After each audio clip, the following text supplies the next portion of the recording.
Bogotá, mayo de 1896. Durante los últimos meses, José Asunción Silva parece estar escindido en dos personas. Por un lado está el comerciante que busca mantener a su madre y a su hermana. Quiere sacar de la quiebra la tienda de mercancías que heredó de su padre e intenta crear una empresa de baldosines que no prosperará.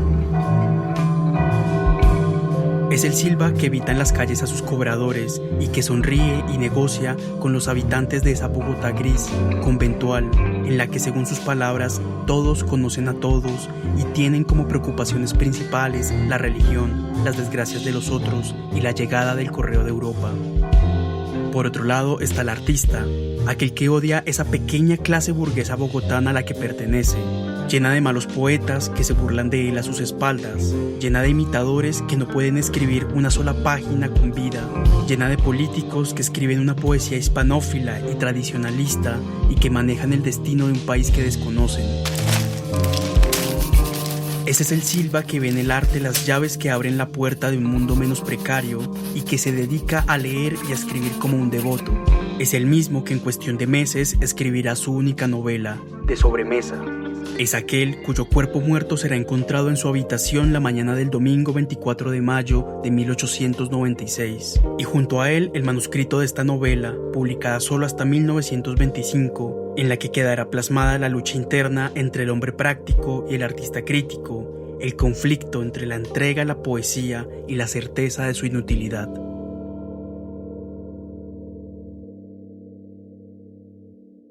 La novela es precisamente el registro de la discontinuidad de la conciencia y de los intereses de una sola persona, que es lo que nos sucede todos los días, ¿no? Uno está pensando en varios frentes a la vez, está pensando en su vida práctica, en ciertos problemas de la vida práctica que tiene que resolver, en ciertas preocupaciones emocionales, pues, que también tiene que enfrentar. Hola, soy Johnny Martínez Cano y les doy la bienvenida al primer episodio de Sobremesa, un podcast de conversaciones sobre poesía con sus autores y sus lectores. Les quiero contar que en septiembre del 2020 el Instituto Distrital de las Artes de Bogotá publicó De Sobremesa, la novela de Silva, la misma que da nombre a este podcast, como parte de su colección gratuita del libro Al Viento. Esta reciente edición me dio la oportunidad para conversar a través de internet y en la distancia con mi primera invitada. Mi nombre es Patricia Trujillo y soy profesora de literatura en el Departamento de Literatura de la Universidad Nacional. Patricia fue profesora mía en el pregrado y la maestría y fue una de las primeras personas a quien escuché hablar con profundidad sobre la obra de Silva. Para este episodio conversé con ella sobre la exploración del yo en esta novela, sobre las distintas formas de lectura que aparecen allí, sobre la idea de que el arte y la poesía nos llevan hacia una vida más intensa y sobre la incredulidad frente a esa misma fe. Y aunque sé que es una novela, mucho de lo que hablamos se refiere a la poesía o tiene que ver con ella. Ojalá disfruten esta charla tanto como yo la disfruté, así que acomódense y empecemos. Me emociona mucho que sea la primera invitada de este podcast. Entonces, antes que nada, quería agradecerle, Patricia, y quería decirle, pues, bienvenida a De Sobremesa. No, muy agradecida yo. Qué susto ser la primera.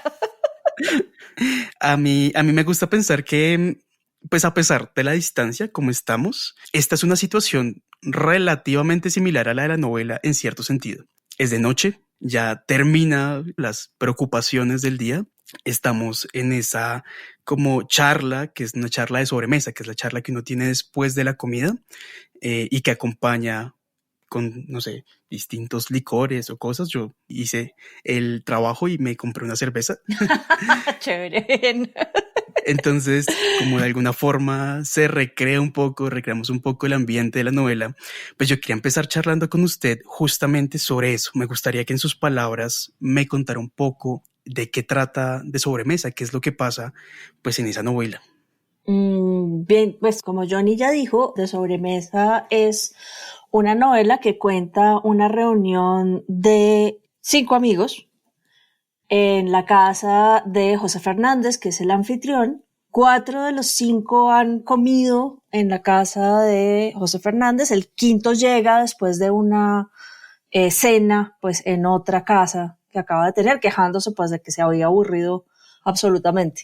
Y los 5 tienen que encontrar qué quieren hacer de sobremesa, es decir, qué quieren hacer después de la comida mientras beben café y también beben licores, ¿no? Son 5 hombres más o menos maduros o maduros y no tienen mucho de qué hablar, entonces los 4 amigos le piden a José Fernández, que es poeta, es escritor, 4 cosas distintas. Uno de ellos, que está enfermo, le pide que le cuente, porque José Fernández hace unos años había pasado por una enfermedad también bastante grave, pues que le cuente a este amigo que está enfermo, que se llama Máximo Pérez, de qué fue la enfermedad. Otro le pide que lea un diario que tiene por ahí guardado. El otro le pide que le cuente por qué su hacienda se llama Villa Elena. Y entonces José Fernández se asombra porque las 3 o 4 peticiones coinciden todas en una historia pues que él pasó mientras vivía en París hace algunos años. Y decide entonces leer el diario de esa época que vivió en París. Y el resto de la novela es la lectura del diario, que solamente se ve interrumpida más o menos como a la mitad cuando uno de los 4 amigos decide irse porque no está entendiendo nada de lo que está pasando en la novela, según él, ¿no? Es el amigo como hacendado, práctico, ¿no? Que se dedica a los negocios y a él le gusta que le hablen las cosas claramente y pues el diario, que es efectivamente un diario, trata de muchas cosas y parece que no está explicando lo que él quiere que le expliquen, ¿no? Entonces se para en la mitad de la lectura, aprovecha una pausa de la lectura y se va. Y luego el resto de la novela es el resto de la segunda parte pues de la lectura del diario. A mí me parece muy interesante eso que usted dice de que el amigo práctico se aburre porque no le cuentan lo que él quiere que le cuenten y que no le respondan como directamente, porque habla un poco también de esta novela, ¿no? Es que es muy curioso porque efectivamente la novela habla como de muchas cosas y uno también se siente un poco perdido hacia cómo para dónde va. Sin embargo, yo creo que eso tiene que ver un poco como con el tipo de novela que a Silva le interesaba, ¿no? Y es como la posibilidad de hablar y abarcar y reflexionar sobre muchos temas. Tanto a su personaje le interesa como a él con la novela en sí misma. Y me gustaría que entonces entráramos un poco las preguntas en este personaje que es José Fernández. Yo cada vez lo encuentro más interesante, yo no sé si más complejo, pero sí muy diverso. Pues si su merced me permite un excurso antes de comenzar el tema. La novela es precisamente el registro de la discontinuidad de la conciencia y de los intereses de una sola persona, que es lo que nos sucede todos los días, ¿no? Uno está pensando en varios frentes a la vez, está pensando en su vida práctica, en ciertos problemas de la vida práctica que tiene que resolver, en ciertas preocupaciones emocionales, pues, que también tiene que enfrentar, en intereses de las lecturas o de las películas que está viendo o de las noticias que están sucediendo en el momento, en preocupaciones acerca de la política, etcétera, etcétera, etcétera. Y todo eso simplemente está yuxtapuesto en el diario, ¿no? Y esas discontinuidades son bien interesantes en la novela porque así la novela también se convierte en una forma de reflexión sobre esa misma discontinuidad de la personalidad. Y José Fernández, el protagonista, tiene un rango de intereses bastante amplio que van desde los estudios científicos, los estudios de psicología o de antropología del fin de siglo. Las lecturas de filosofía, es un lector de Nietzsche que en algún momento plantea una teoría muy nietzscheana. Tiene preocupaciones políticas bastante de derechas. Él está convencido pues que el desarrollo del país debería venir por mano de una élite que tiene, ¿no?, los medios económicos y que determina pues la vida del desarrollo y de la explotación económica del país. Tiene un rango muy amplio de intereses artísticos y literarios, ¿no? Entiende mucho de música, le interesa Bach, le interesa Beethoven, sabe tocar el piano. entiende mucho de arte plástico y ha ido a las exposiciones pues de los artistas contemporáneos. Además se lo pinta como joven, rico, apuesto, fuerte. Sí, y eso hace que el personaje no sea tan novelesco, en el sentido de que un personaje de novela, un personaje interesante de novela, es una persona común y corriente que no está tan llena de cualidades como José Fernández. En ese sentido, José Fernández es un poco una idealización de Silva. Y sin embargo, hay algo que sucede en esa novela que resulta muy interesante, a pesar de que este personaje es una suma de todos los intereses y de todas las cualidades del fin de siglo, ¿sí?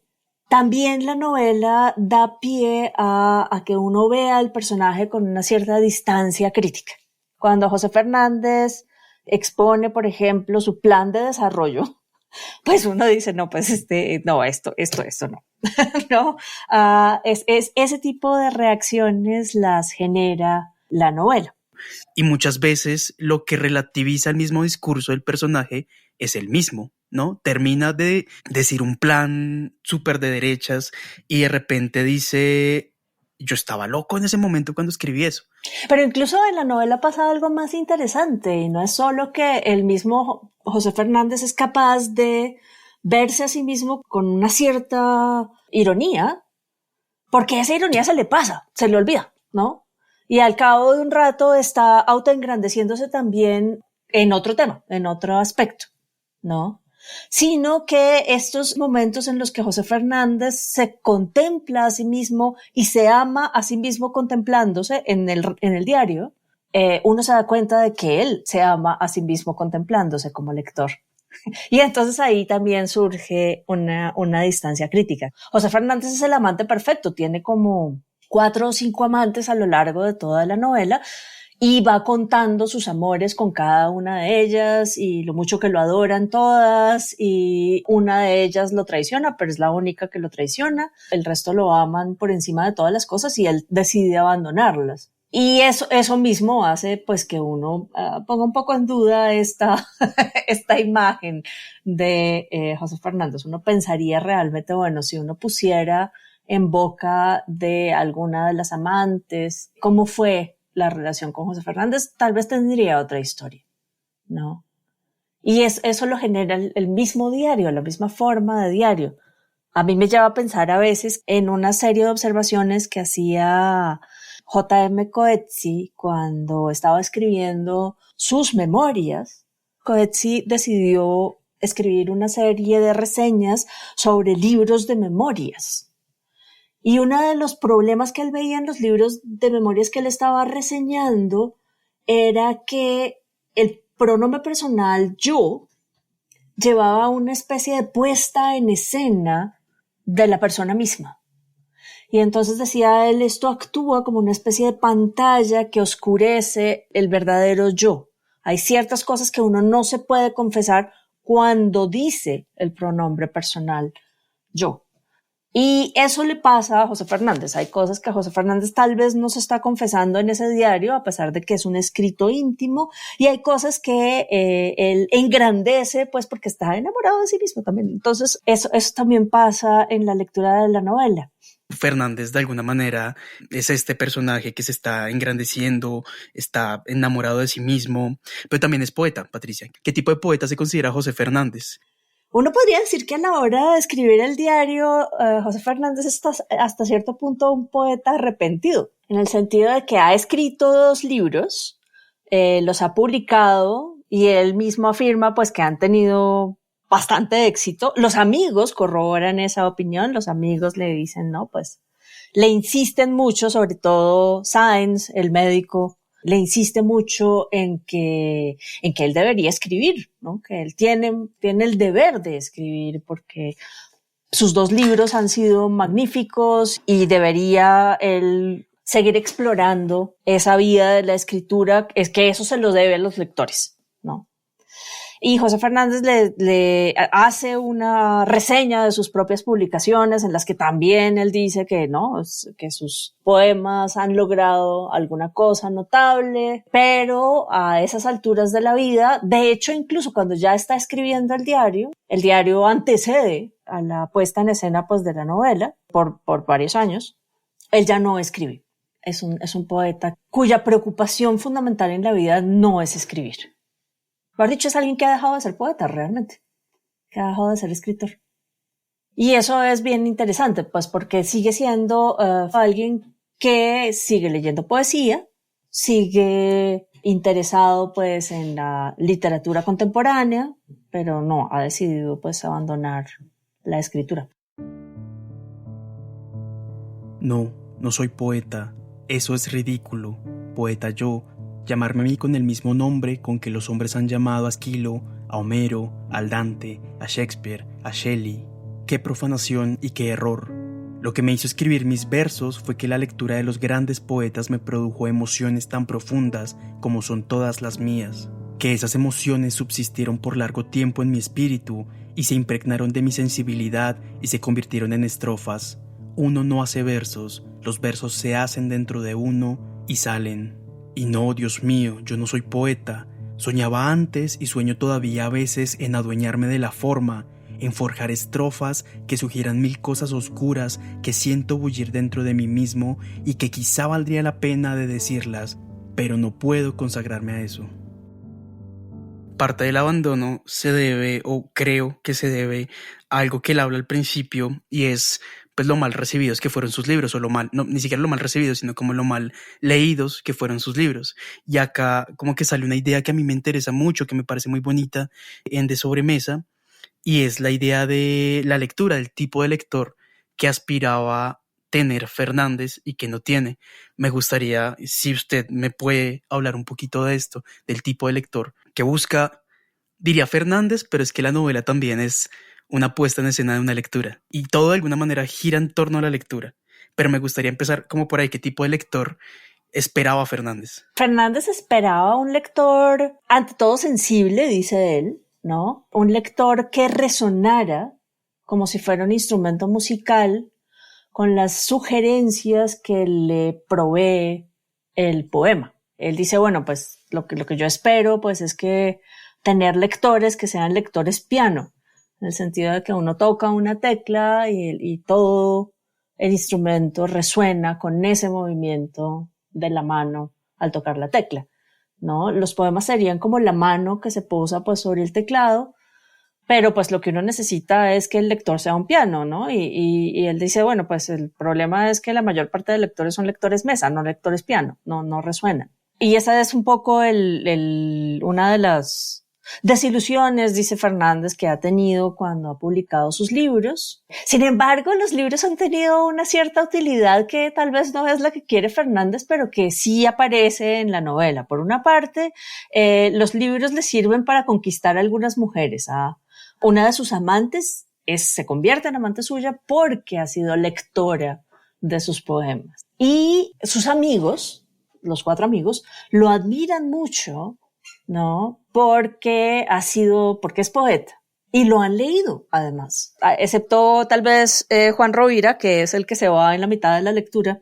Los otros 3 lo han leído. Entonces, sí tiene lectores, José Fernández, pero la relación tal vez íntima de conexión entre, ¿no?, sensibilidades con los lectores, pues él no la ha logrado. Esta cara de la lectura me parece que es justamente lo que la novela plantea como de forma performática, y es la lectura que hace Fernández de su diario. Se hace cuando ya está todo de noche, todo callado, la luz es muy tenue y todos están como en un ambiente íntimo, como dejándose justamente llenar por la lectura o afectar por la lectura, y de alguna manera es como el tipo de lector o parte de la teoría de la lectura que uno podría como desprender de Sobremesa, si quisiera verlo un poco así. Y hay como esta otra cara que es: yo puedo lograr hacer que otra persona haga lo que yo quiero si manejo su forma en la que se deja afectar por la lectura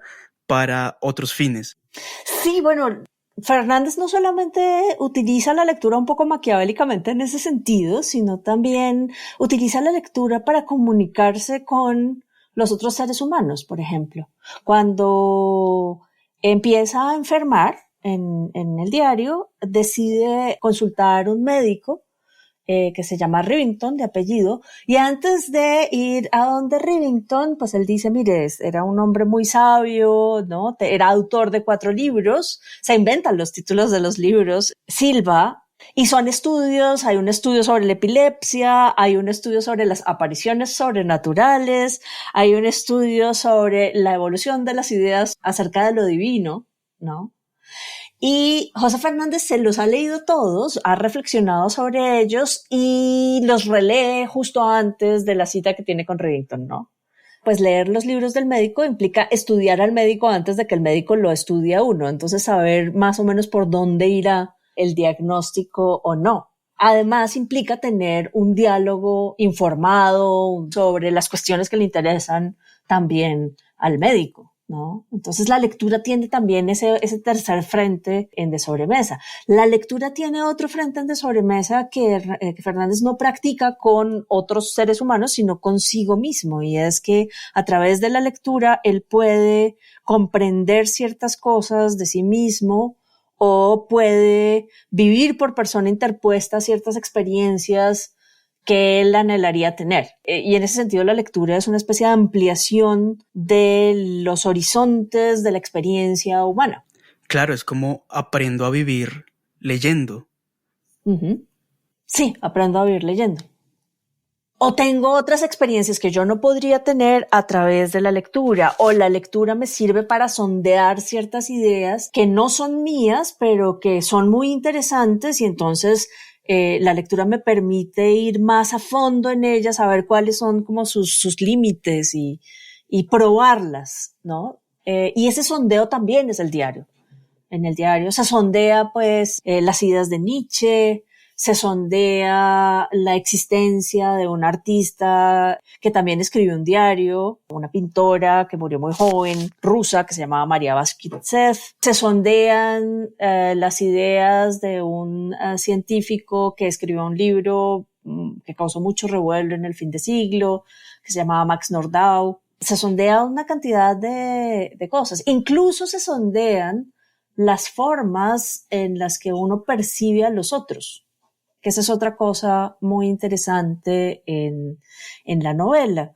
Las experiencias estéticas a través de la música, a través de los libros, a través del arte, median en las experiencias amorosas de José Fernández y le permite vivir esas experiencias como con una segunda o una tercera dimensión, ¿no? Que es las de las resonancias de las obras de arte en la figura de la amada que está viendo o en el cuerpo del amante con la que está teniendo una escena de amor, un acto sexual.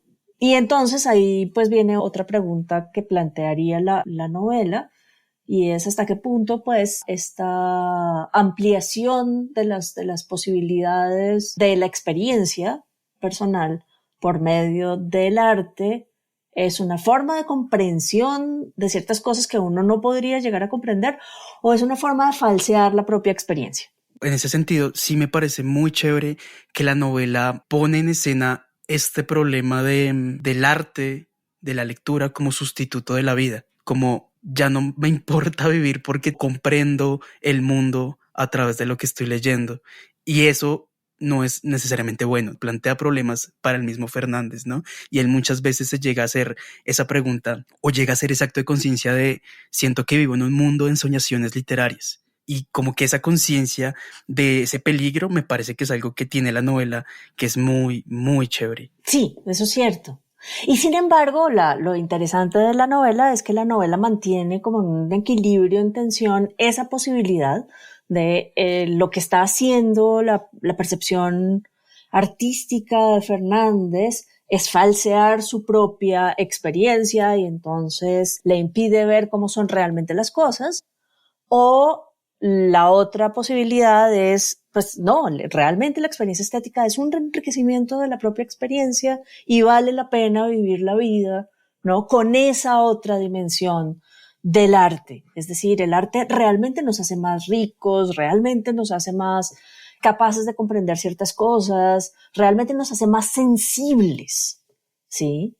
Y esa tensión entre estos dos polos lo mantiene también viva la novela, ¿no? La novela no resuelve esa cuestión.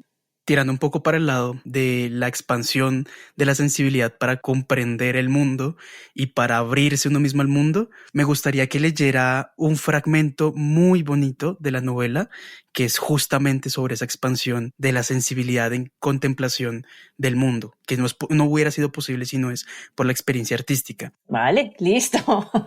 Dice: una noche, en medio del Atlántico, sentado en la popa del buque donde dormían ya los pasajeros, tranquilo, sin preocupación personal ninguna, me abandoné como lo he hecho estas mañanas a su misterioso sortilegio y a la fascinadora orgía que es para mí contemplarla. No había luna. El buque era una masa negra que huía en la sombra. El mar calmado y el cielo de un azul sombrío y purísimo se confundían en el horizonte. Las constelaciones y los planetas resplandecían en el fondo azul infinito.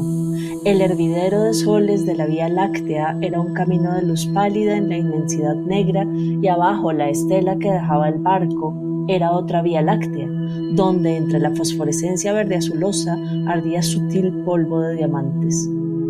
En la primera hora de quietud pensativa volvieron a mi mente escenas del pasado, fantasmas de los años muertos, recuerdos de lecturas remotas. Luego lo particular se dio a lo universal, algunas ideas generales como una teoría de musas que llevaran en las manos las fórmulas del universo desfilaron por el campo de mi visión interior. Luego 4 entidades grandiosas, el amor, el arte, la muerte, la ciencia, surgieron en mi imaginación. Poblaron solas las sombras del paisaje, visiones inmensas suspendidas entre dos infinitos del agua y del cielo. Luego aquellas últimas expresiones de lo humano se fundieron en la inmensidad negra y olvidado de mí mismo, de la vida, de la muerte, el espectáculo sublime entró en mi ser, por decirlo así, y me dispersé en la bóveda constelada, en el océano tranquilo, como fundido en ellos en un éxtasis panteísta de adoración sublime. Instantes inolvidables cuya descripción se resiste a todo esfuerzo de la palabra. La luz de la madrugada que destiñó el brillo de las estrellas y le devolvió al mar su glauca coloración mareante me hizo volver a las realidades de la vida. Es precioso, a mí me parece muy, muy bello. Siento que ahora que releía la novela, hay unas partes en las que Fernández se deja llevar por sus impresiones literarias, artísticas, y todo eso se despliega en una serie de recursos que le funcionan muy bien en la forma de diario, ¿no? O sea, son como momentos particulares de la vida en las que, ya sea por la contemplación de la naturaleza o ya sea por la lectura de algo, el yo que está escribiendo sus impresiones empieza a explicarse a partir de sensaciones, colores, etc. Sí, esos son momentos muy interesantes de la novela. Que también responden a esos momentos del diario en los que no hay una experiencia que Fernández considera que es o que ha sido una experiencia particularmente intensa, ¿no? Y él quiere describirse a sí mismo de nuevo, pues para guardarla, que es otra de las funciones del diario, para guardarla en la memoria. Y sin embargo, esos momentos de este discurso de, qué sé yo, llamémoslo ensoñación artística, apertura del yo, etcétera, conviven en la novela, como usted decía, en tensión con otros discursos que transcribe Fernández en su diario, que son como los discursos de el hombre práctico. Y entre esa contraposición de discursos, la novela se enriquece un montón. Entonces uno tiene estas partes bellísimas, pues de contemplación de algo, de apertura del espíritu, y estas otras partes en las que los personajes médicos, por ejemplo, la mayor parte, le están diciendo a Fernández, olvídese de todo eso. Antes de eso, que yo creo que es importante mencionarlo, viene como, o se empieza a desarrollar la segunda parte de la novela, que tiene que ver con este encuentro que tiene Fernández con este ser que se llama Elena. Y el resto de la novela gira un poco en torno a esto, ¿no? A la visión de Elena y a lo que eso conlleva. Y en uno de esos momentos, Fernández se encuentra con Rivington porque se ha sentido mal y empieza una charla alrededor de por qué Fernández está enfermo y qué debería hacer él según Rivington. Y lo primero que le dice es: encuentra a esa muchacha y cásense. ¿Qué más concreto para hablar de la ideología burguesa, práctica, ¿no? Que el matrimonio? Y la idea a Fernández lo altera un montón. Bueno, esa tensión no solamente existe con otros personajes como Rivington, que sí, el mismo Fernández tiende a explicarse a sí mismo ciertas cosas en términos de la ciencia de su tiempo, ¿no? Él es como es porque tiene dos líneas de antepasados que son contrapuestos, y los unos son sensuales, prácticos, hombres de acción, y los otros, ¿no?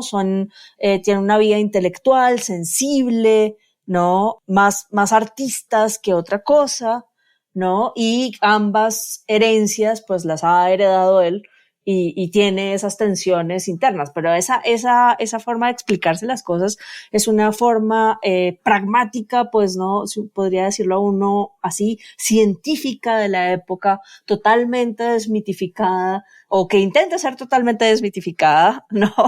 Pero que uno podría decir, bueno, esto es una ensoñación igual que las otras ensoñaciones que pueda tener Fernández en la novela, ¿no? De hecho, la novela vive de esa tensión y esa contraposición de discursos y de plantearle preguntas a la sensibilidad artística, a la imagen que estoy planteando yo de mi propio yo, a los intereses prácticos que yo pueda tener, a mi pertenencia a una cierta clase social privilegiada. Ese tipo de tensiones permanecen en la novela. Una de las tensiones fundamentales de la novela que han señalado los críticos, entre otros David Jiménez, ha sido esta contraposición entre esta visión práctica, científica, desacralizada del mundo y una visión que es más bien una intuición que abre precisamente la exploración de la sensibilidad a través del arte, de que la existencia tiene una dimensión más allá de la vida inmanente, ¿no?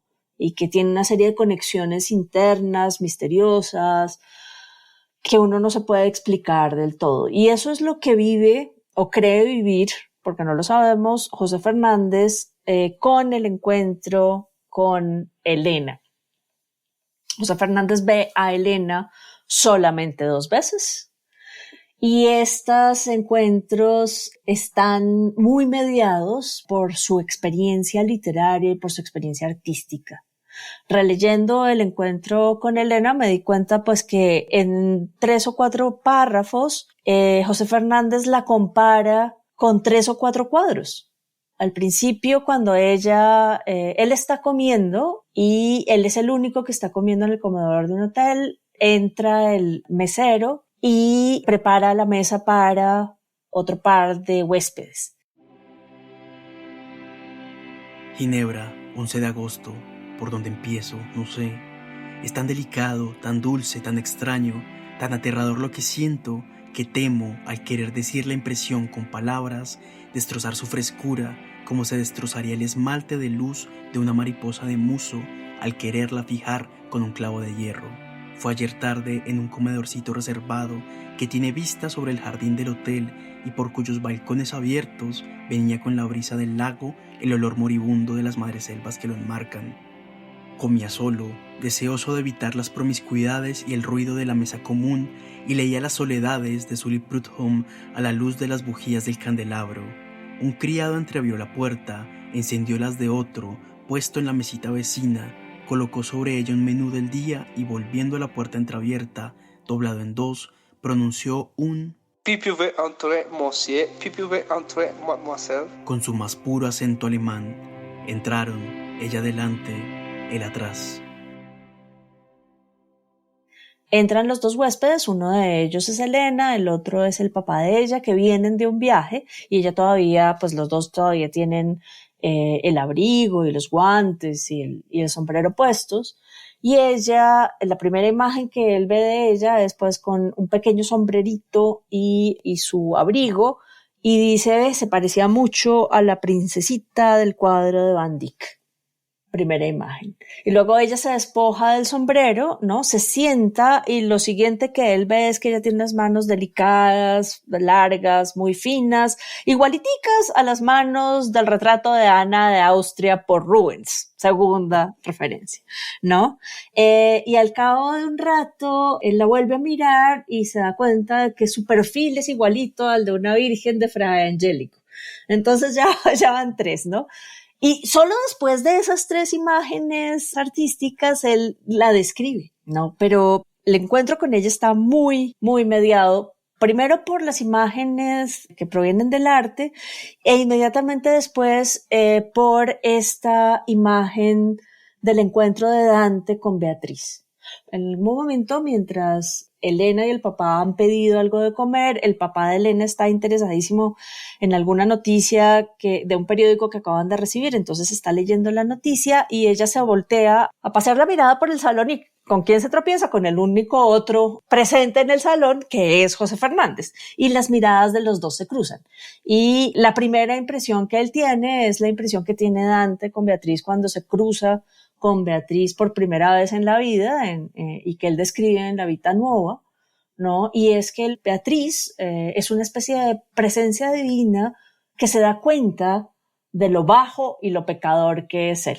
Él acaba de pasar por un quebranto físico debido pues al uso del opio y a una relación amorosa que no ha funcionado, ¿no? Y que él, pues, es la amante que lo ha engañado a él la ha descubierto con su amante en la cama, y entonces ha intentado matarlas a las dos, y después ha huido absolutamente convencido de que las mató con un abrecartas, que es absolutamente absurdo, pero bueno, ha huido y la impresión, ¿no?, del desengaño, la ira y el intento de asesinato no ha quebrantado de salud, ¿no? Y entonces él siente que los ojos de Elena lo penetran y leen en su alma realmente, como sucede con Dante y Beatriz, leen en su alma todos sus pecados.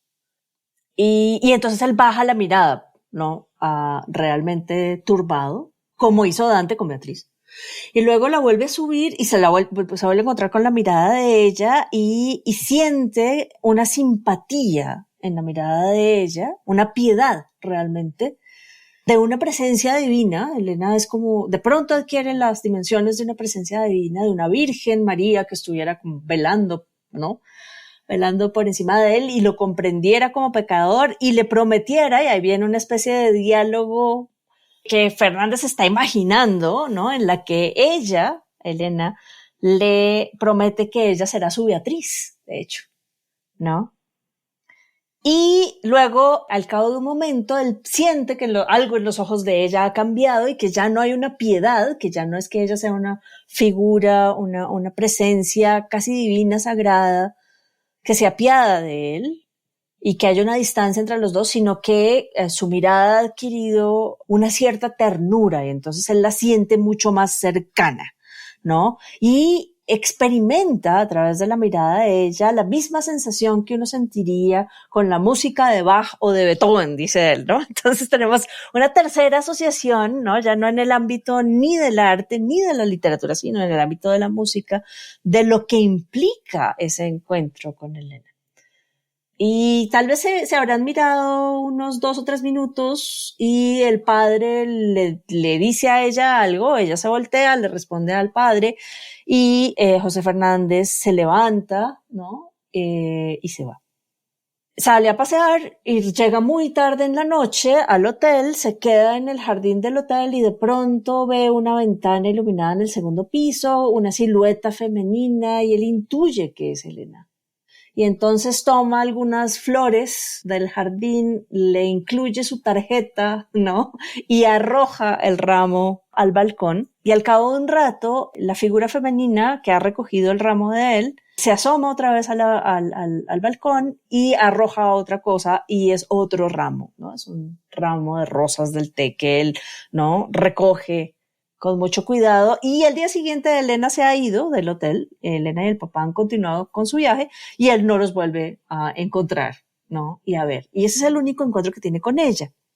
Y sin embargo ella se convierte en una especie de presencia intangible que le abre a él otros horizontes de sensibilidad y de emotividad, ¿no? Y la novela sugiere a lo largo de sus páginas que los accidentes y las enfermedades que tiene él de ahí en adelante también se deben a esa conexión íntima que ha adquirido con la mirada de Elena en esos dos encuentros. Claro, ella representa todo este plano de la intuición, de sentir que algo me conecta a alguien profundamente, de una manera que no lo puedo explicar, pero que está allí. Por eso es tan chocante cuando Rivington le dice, pues usted tiene que encontrarla y casarse con ella. Claro, porque Rivington está solucionando la cuestión en términos de idea de convivencia matrimonial, y para José Fernández esa alusión al misterio pues no tiene nada de convivencia matrimonial. La convivencia matrimonial lo que hace es acabar con ese misterio, con esa otra dimensión de la existencia que él intuye, pero pues que no puede afirmar, y que tampoco puede decir que no sea una pura mistificación por parte suya, ¿no? Que es lo que intenta probarle Rivington, porque Rivington le pide a José Fernández que le describa a Elena. Y José Fernández, pues que es poeta, ¿no? Y que puede describir de una forma muy precisa y muy expresiva las cosas, pues le describe a Elena y Rivington se lo queda mirando y le dice, ¡ay, qué curioso! Porque José Fernández también sueña con Elena vestida de blanco, ¿no? Y con un ramo de flores en los brazos y con unas mariposas blancas que se elevan por detrás de ella. Y entonces Rivington le dice, espérese un momentico que yo quiero mostrarle una pintura. Y se lo lleva a la sala de su casa y le muestra una pintura hecha por algún artista pre-rafaelita, y resulta que esa pintura es exactamente la imagen de Elena. Y entonces Rivington, que ha estado extrayéndole a José Fernández la historia de su vida, le dice, mire, cuando usted era un niño y vivía con sus papás en Londres, y usted me ha dicho que vivía en tal dirección, muy cerquita de su casa, se hizo una exposición con estas obras, ¿sí? Entonces usted, ¿no? En su mente recuerda vagamente el cuadro y lo ha unido a la imagen de esta chica, pues de la que se ha enamorado a primera vista. Pero pues eso se explica lógicamente, ¿no? Es que el recuerdo del cuadro estuvo en su inconsciente, resulta que esta chica se parece mucho al cuadro, probablemente porque puede haber sido hija o sobrina de la modelo, y entonces usted primero se enamoró de ella porque tiene ese recuerdo del cuadro, y segundo cree que ella es esta presencia medio sobrenatural en su vida, precisamente por que está asociado a su sensibilidad artística más temprana, ¿no? Y entonces Rivington le acaba de explicar a José Fernández la cuestión, y José Fernández le dice, sí, de pronto tienes razón, pero no, eso no es lo que le interesa a José Fernández. Y en últimas, eso no explica tampoco la enfermedad que luego sufre José Fernández y que la novela sugiere está asociada con la enfermedad que sufre Elena. Entonces ahí hay una especie de conexión que la novela deja pues como en suspenso, como uno de los elementos en tensión entre los que se debate la existencia de José Fernández. ¿La vida real? ¿Pero qué es la vida real? Dime, ¿la vida burguesa sin emociones y sin curiosidades? La vida, ¿quién sabe lo que es? Las religiones no, puesto que la consideran como un paso para otras regiones. La ciencia no, porque apenas investiga las leyes que la rigen sin descubrir su causa ni su objeto. Tal vez el arte que la copia, tal vez el amor que la crea. ¿Tú crees que la mayor parte de los que mueren han vivido? Pues no lo creas. Mira, la mayor parte de los hombres, los unos luchando a cada minuto por satisfacer sus necesidades diarias, los otros encerrados en una profesión, en una especialidad, en una creencia, como una prisión que tuviera una sola ventana abierta siempre sobre un mismo horizonte, La mayor parte de los hombres se mueren sin haberla vivido, sin llevarse de ella más que una impresión confusa de cansancio. Al mismo tiempo me parece muy interesante porque este misterio que es Helena es el que propicia también la escritura, ¿no? Sin Helena no hay diario. Y por eso es que al principio todos los amigos le están pidiendo distintos tipos de relatos que llegan al mismo punto que es ella. Sin el misterio, sin esta intuición de una vida más allá de lo que uno ve y oye, no hay escritura. No hay poesía en la forma en la que la podía concebir de pronto Silva. Sí, es probable. Y eso lo hace interesante porque entonces el diario sería la última muestra de escritura en el sentido de la poesía o la literatura como la intuición de una serie de conexiones que van más allá de las conexiones causales de la vida práctica y limitada de los seres humanos, ¿no? Y el diario sería, digamos, el último testigo de esa vida que ya se ha extinguido en el José Fernández que les está leyendo el diario a sus amigos. El José Fernández que les está leyendo el diario a sus amigos tiene una amplitud de intereses igual que la que tenía el poeta, pero ya, digamos, ese aspecto de su sensibilidad ha muerto y ya no le interesa. Lo que usted decía, ya no es poeta, pues. Ya no es poeta, sí, es un poeta arrepentido en ese sentido, sí. Ya para cerrar, a mí me parece increíble esta imposibilidad de Silva como autor de poder como vincular estos dos mundos y llevar cada uno a sus extremos, al misterio absoluto que es Helena y todo lo que ella propicia, y la contracara de eso que es el discurso racionalista que lo explica todo, y esto que usted decía de que la novela también puede verse como una serie de preguntas constantes al discurso artístico, me parece maravilloso, porque es verdad, es un discurso que Silva también explora en su poesía, pero el que constantemente le está haciendo preguntas, ¿no? El poeta que va y que se forma en París en una sensibilidad, en una serie de lecturas, etcétera.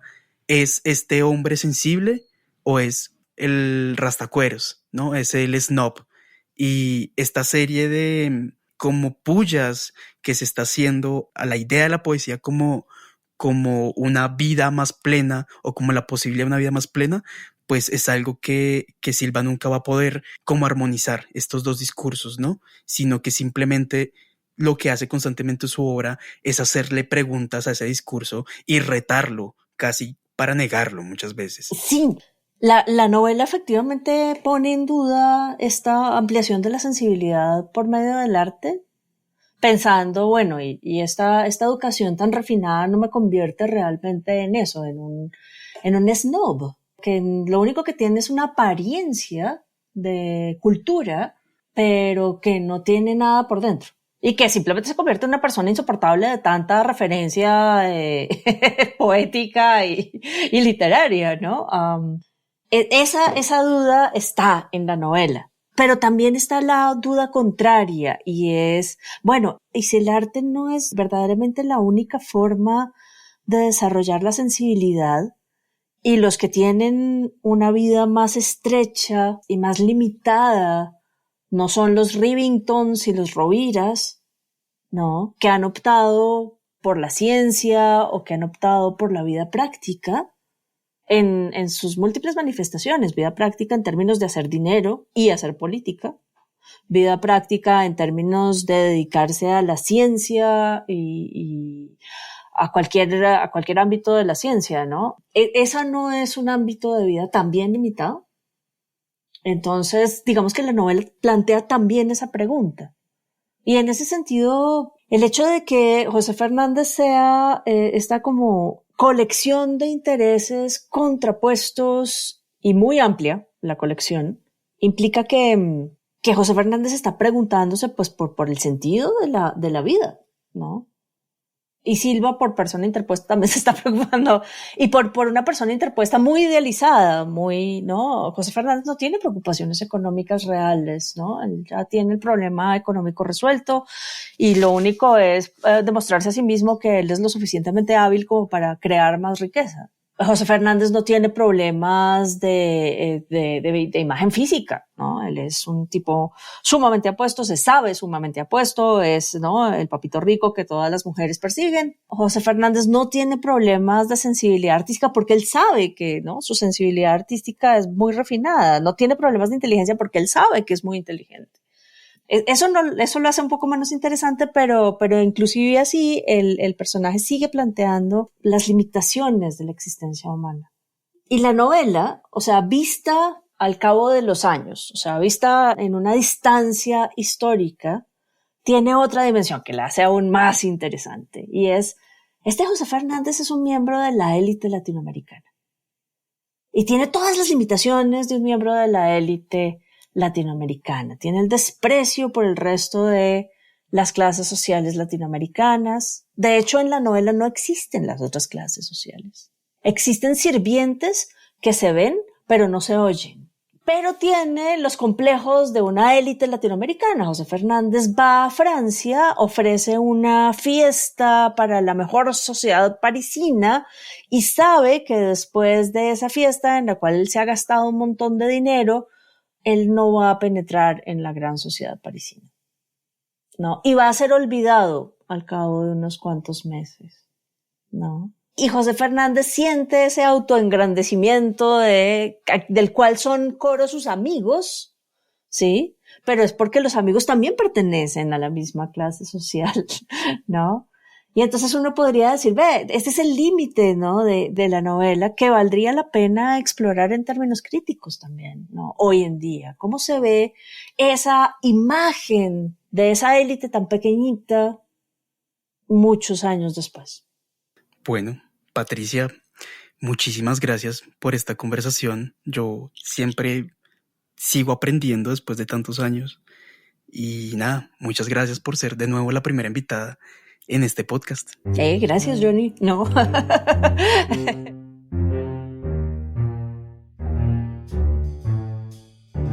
En la biografía José Asunción Silva, Una vida en clave de sombra, Ricardo Cano Gaviria dice que el protagonista de Sobremesa se puede entender a partir de una serie de oposiciones y entre ellas formula esta: máxima incredulidad, máxima superstición. Cano Gaviria sugiere que esta conjunción de dos polos contrarios no solo ayuda a entender a José Fernández, sino también al mismo Silva en sus últimos años de vida, un poeta cuya creencia en el arte fue tan intensa que solo es comparable con su propia incredulidad.